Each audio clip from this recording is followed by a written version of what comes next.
Start.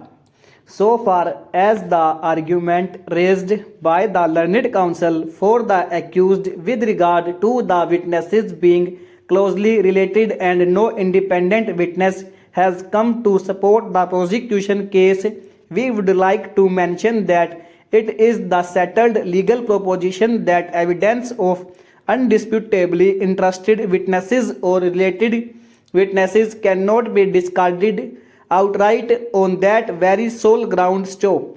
It is also established law that conviction can be based upon the evidence of witnesses related to the deceased without corroboration. If their testimonies are found to be trustworthy, then there does not seem to be any valid or cogent reason for not acting upon their evidence. Stop. Because of their relationship, they cannot be considered to be inclined to spare the real culprits or falsely involved the accused persons. Stop. Applying the above legal proposition, we find in the present case that at the time of incident of murder, no such person except these three prosecution witnesses PW1 to PW3 had reached the place of occurrence. Stop. The incident happened in the early hours of the morning. Stop. There seems to be no marked movement. Stop. Therefore, the question of withholding independent witnesses from the side of the prosecution does not arise. Stop. Perusal of the lower court's records reveals that there is no doubt about the relationship between the prosecution witnesses. Stop. As per their statements, all the three witnesses were closely related. Stop.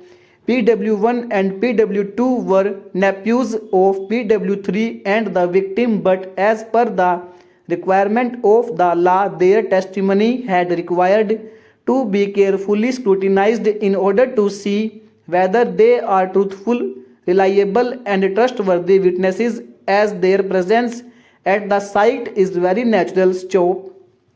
The submission of the learned counsel for the accused with regard to the presence of the witnesses, we have carefully examined the statement given before the trial court. Stop. PW1 Jamuna stated in his statement at the time of the incident he was present near the well, and another witness Baldev was also standing nearby from that place. Stop. Consequently, the ocular version of these witnesses inspires confidence. Stop.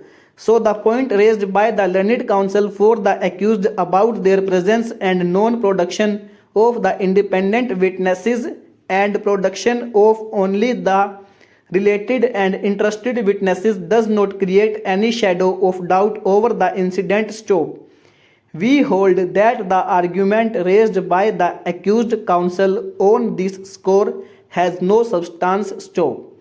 The next point of contradiction raised by the learned counsel for the defense is with regard to the number of injuries. Stop.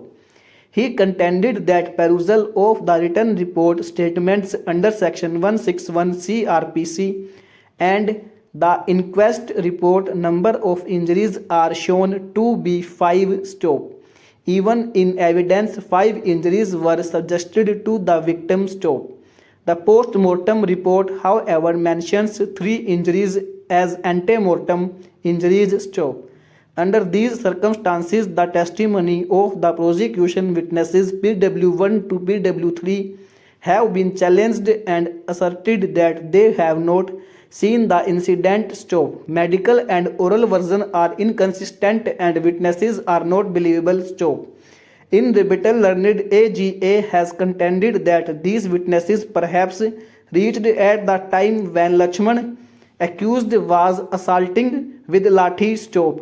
There might have been earlier blows. Stop. The injuries mentioned in the written report and the inquest report are practically similar. Stop. Over.